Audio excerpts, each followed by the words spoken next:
Hey, thank you for tuning in. These are podcasts from Playa del Carmen, Mexico during lockdown in the time of COVID-19. Hey, you guys, this is Lockdown Diaries Day 9, uh, second take.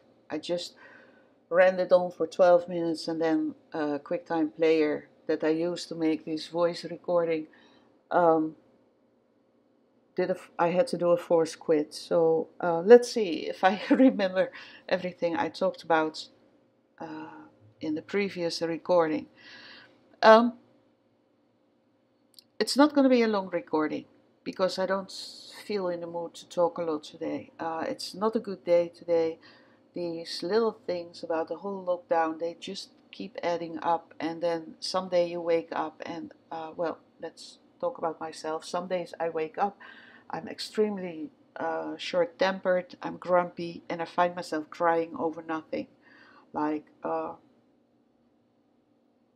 if I spill sugar on the counter, I will cry. Something stupid like that. Everything makes me cry. If the water in the shower isn't hot enough, I'll cry. So this is one of those crybaby days. I think it's my way of releasing all the tension that, like I said, is building up out of little things happening. Like day 8 in the podcast, I told you that the curve is going down. There's less influx of contaminated people in Cancun, for example, and so we are on the way to recovery. And then that same day, my state government announced a shitload of new rules we have to obey by. One of them is a curfew, not allowed out of the house after 7 a.m. until 5, after 7 p.m. until 5 a.m. in the morning. During that time, police cars are driving around. If there are people outside, even if they're in the garden, they're urged to go inside. You're not allowed outside. I don't know if I can be on the rooftop. I don't even want to think about that. I mean, the rooftop is high up. I'm not in contact with anyone. Can I take a breath of fresh air on the rooftop? I have no clue. I doubt they will see me if I go there. Anyway, then there are certain areas of the town that are definitely closed off. There are certain areas of town declared no-go zone. You're not allowed to go there anymore. The highway has only two exit and entry points left on the north and the south part of town, which are monitored by sanitizing checkpoints. That means that when you get there, you have to fill out a form, you have to show your ID, you have to sanitize the car, your hands, and your temperature is taken before you can approach or before they decide to send you back. One of the reasons to not allow you into the cities here is when you drive a car with foreign plates.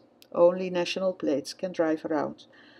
Um, so if you have your car and you're from Belize or the United States, you cannot use it. Simple as that. Um, the supermarkets have limited opening hours. They were already limited a lot. Usually supermarkets here are open 16 hours a day. Now they're only open 8 hours, 10 hours, I think. I think that's a stupid rule because everybody needs to go for groceries, and this only will make supermarkets more crowded.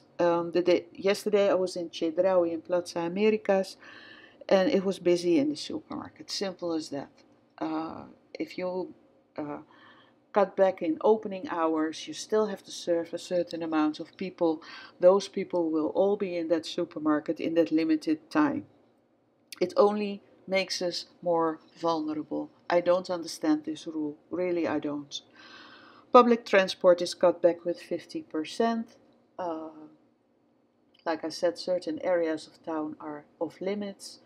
And that's one of the things that's off limits is underneath the highway. Nobody's ever there. And the pillars of the highway, the columns, they have these beautiful murals, graffiti art. I just love to walk there sometimes. And because nobody's there, I don't do any harm, I think. And now that area is off limits. They probably saw me have a milkshake from Burger King there yesterday or something. Anyway, in town, At random points you will find sanitary checkpoints. That means that you have to explain who you are, where you're going. You have to sanitize your hands and your temperature will be taken. I think it is a bit grim if you realize that only yesterday they told us it's manageable. There's only 300 sick people in this state on 1.7 million people. I guess the pressure from tourism, the board of tourism is high. They want to reopen the tourism areas by May 19th. Now, I think that's utopia. If I have to stay in the house till May 31, how can they reopen hotels? Yet, airline companies stated that they will start resuming flights to Cancun from all over South America and the Americas, Northern America, on May 19th. Talk about contradiction. So here we are fighting a virus and on lockdown for whatever reason we are on lockdown for, because I started out the whole lockdown thing.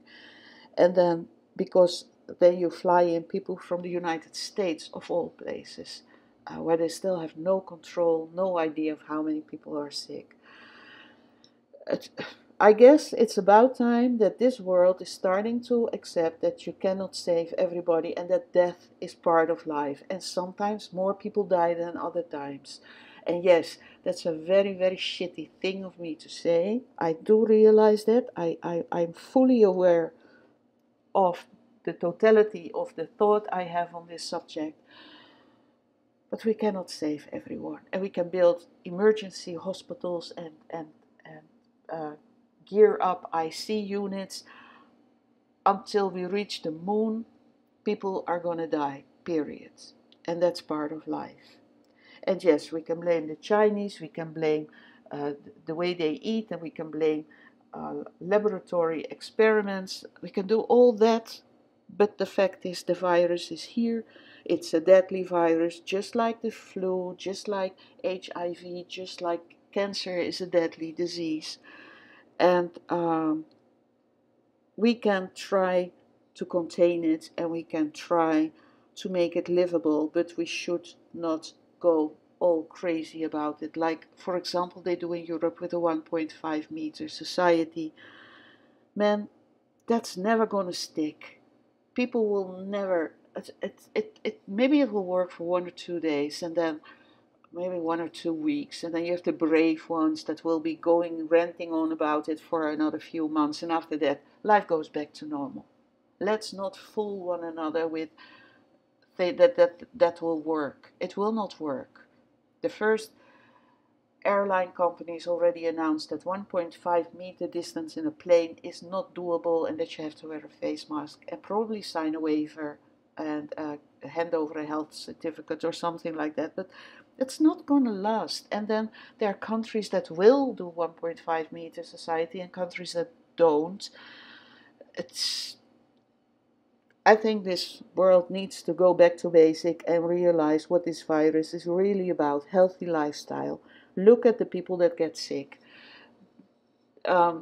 Aside from the people that have a chronic disease. I mean, that's different. If you have a chronic disease or you have a previous disease, okay, but let's build a community, how do you call that in English? That the spreading of the virus is limited to the maximum by living healthy, by not being obese, by preventing hypertension and diabetes. Just check your daily food and live a healthy life. If the majority of the people, like in Mexico, I think 54% of the population is obese and has hypertension and stuff like that. Those are the most people that die here in this country. Now, if the whole of Mexico would do something about all that belly fat, and the whole of the world would address that, because in the Philippines it was the same.